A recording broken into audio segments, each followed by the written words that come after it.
Speakers Bank Podcast. Our voices, our views.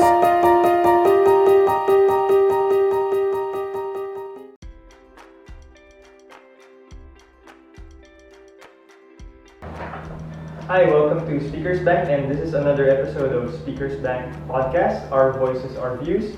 We have a taping here for Adua. So my name is Warren, and this is Lali? Yep. So we'll be interviewing today Adua. Yep. Okay, so Adua, welcome to Speakers Bank Podcast. First question is, can you tell us something about yourself? So my name is Adua Merola. I live in Moreland. I love writing poems and short stories, and I love listening to all sorts of music. Wow. I find it very relaxing. Yep. Wow. Okay.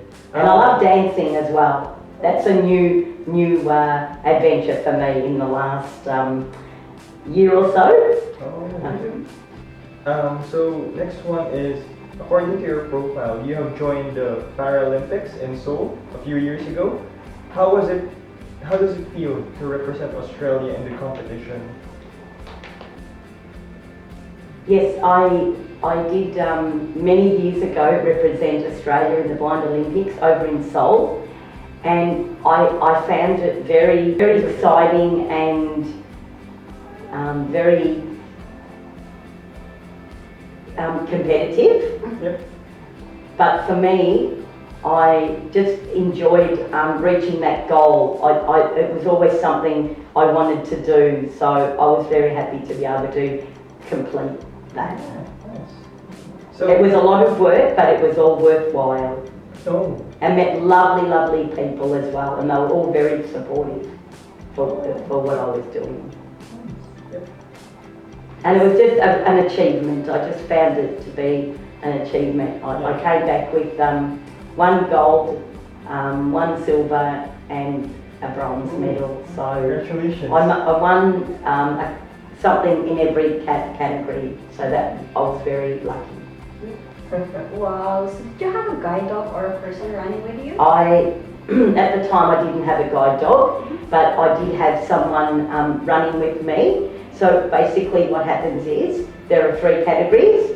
There's a B1, so they're totally blind. A B2, they can see shadows and objects up close. And a B3, they can see quite a bit. So there's three different categories. I didn't want to go in the B2s because there wasn't much competition. So I ended up competing in the B3s. So there was a lot of competition.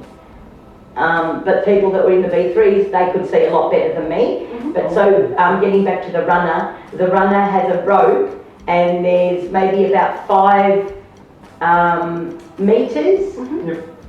So what happens is, when you're in a race, they're just your eyes. You've got to always be in front of them. If they find that you've been dragged, you're off. Yeah, you get disqualified. Yep. So yeah, it's amazing. Yeah, very challenging. Very much so, and it was a great adventure. Yeah, that's good. So according to your profile, you have vision impairment since you were young. And the question is, how does your being vision impaired affected your life? So I was born with rubella, so I'm a rubella baby. When my mum was pregnant, my brother and sister had the German measles. That's why I was born blind. But how it has impacted my life, basically from childhood I went to a boarding school, and I learned to do lots of different things, whereas had I not gone to boarding school, I would not be the person I am today, because the boarding school and the St. Paul's, where I went, the blind school, they made me very independent. Whereas because I've come from an Italian background, my parents were very strict, so they didn't like me doing pretty much nothing, anything at all. But because I went to the boarding school, they were, made me very positive and independent. in lots of different ways, like helping me, had to learn how to make a bed, had to learn lots of different things as I was growing up, and I really, to this day, I'm very appreciative of that. You also mentioned that you're currently working in an aged care facility. So can you share more about your experience working there? So I do work at an aged care facility. I've been working for an aged care facility 1 day a week in a paid role. Oh, sorry, let me start again. It doesn't matter, I'm making a few mistakes, sorry. Okay, yeah, that's okay. As So- long as you pause so that we can Yes. slice Okay. that part off. Yes. Okay, from the top after he asks the question. So I do work in an aged care facility. I've worked in aged care now for 20 years. For the first 6 years I was a volunteer, and then I ended up getting a paid job 1 day a week. So I work in the lifestyle department in activities, so I run lots of different activities and activities one-on-one. So I'm a masseurist, and I also run an Italian coffee club and a singing Italian group, and I run bingo. Oh. And I do lots of other, Yeah. I'm an advocate for 5 of the residents at my job as well. Yeah. And they absolutely love my guide dog. Oh, wow. They find that it's do a lot of therapy with going around, especially with the residents that can't move or get out of their rooms. They really enjoy Sabrina going into them. It makes their day. It just, they're just so loyal and very caring dogs, and the residents just enjoy that. It's just good therapy for them. Yeah. Good therapy for everybody, actually. Yeah. Yeah. I'm working also in an aged care facility. Oh, are you? Yeah, I like we are receiving a lot of like dogs there. Oh, yes. Yeah, and They're good company, and Yeah. they're just beautiful to have around. Yep. yeah, that's true. Yeah. So, what supports are made available to you to work in an aged care facility? So, over the years, I've had to do a few modifications, like the photocopier. I've had to put special tape so I know, where I've got to put the paper so it's on there straight. That's one of the modifications. And another one is the microwave. I've had to put Velcro on the microwave because everything is flat. And for someone that is vision impaired like myself, I wouldn't know what's what. So with the Velcro, that means I can, go to it any time and heat up my own lunch. I don't need to ask anyone any questions, that I can be independent. And that's the way I like it. Yep. I'm just thinking if there's any other modifications that I've had to do at work over all those years. We have, what do they call them? Where everyone's got a little place where they put newsletters and everything. What do they call those? What's the name? Like a Newsletter stand?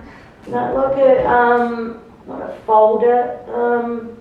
binder, organizer. Yeah, but everyone's got their own. So with mine, I've put ribbons on mine so I know which is mine. Otherwise, I could be going into anybody's, Portfolio or I don't know what they call them. There's a special pigeon holder. Yeah. Yes. So I've put ribbons on mine so I know which is mine. Because I'd hate to go someone else's and come home with someone else's payslip or could be anything, So yeah. Other than that, it's good nowadays that the modifications can be done, because many years ago it was not like that. Yes. Yeah. So with that, do you think the government should provide special employment assistance to vision impaired workers that they have? I think that the government should certainly, let me think, we'll have to do that one again. Yeah, I think that the government should certainly try and employ people with vision impairment, but not even just with people with vision impairment. I think any type of disability, they should give us a go, because sometimes we're not being treated fairly or discriminated against, and I think it's important that, you know, that we are able to have that experience and that opportunity just like anybody else. Yeah, that's right. So Yeah. how would you empower those people who have vision impairment to find a job, something like that? How would you empower them? So what do you mean? Sorry, so like.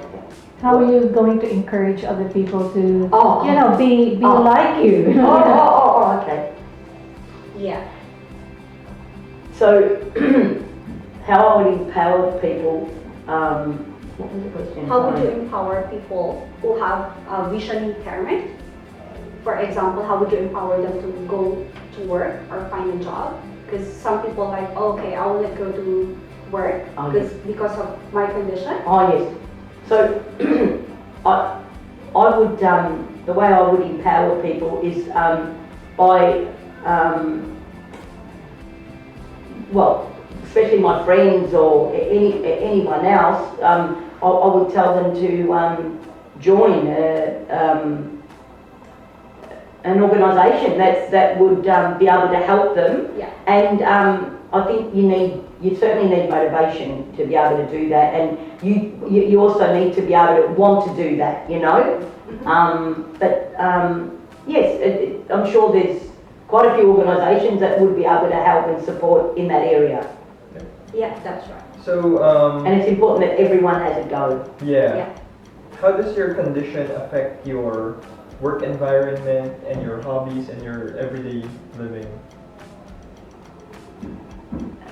So it talks about a little bit around how do you, you know, become independent. How do you practice your independence? Okay. Yeah. How is it working for you? So I'll ask again. Yeah, and then you answer. Yeah. So, how do you practice your independence in your workplace and with your hobbies as well? So for me,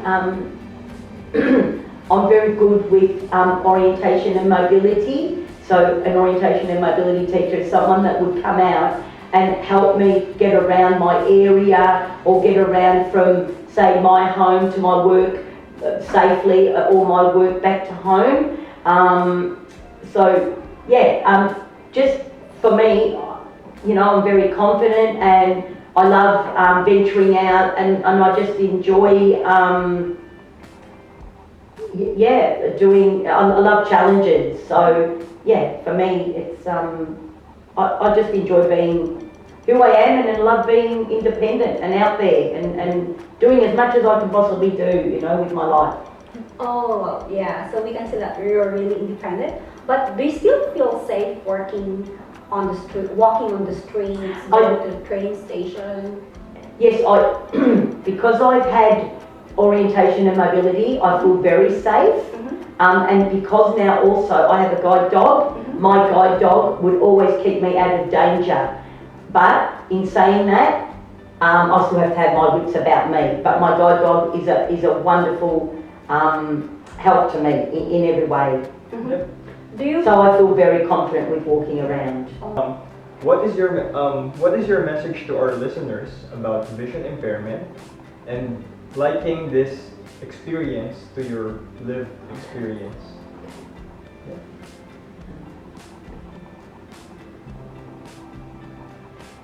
So my message out there is that even though I have a vision impairment, I put it behind me and I just get on with life. And yeah, I'll just give anything a go because I'm very positive in my thinking and I just love life. Have I answered it right? Yeah. Yeah. That's good.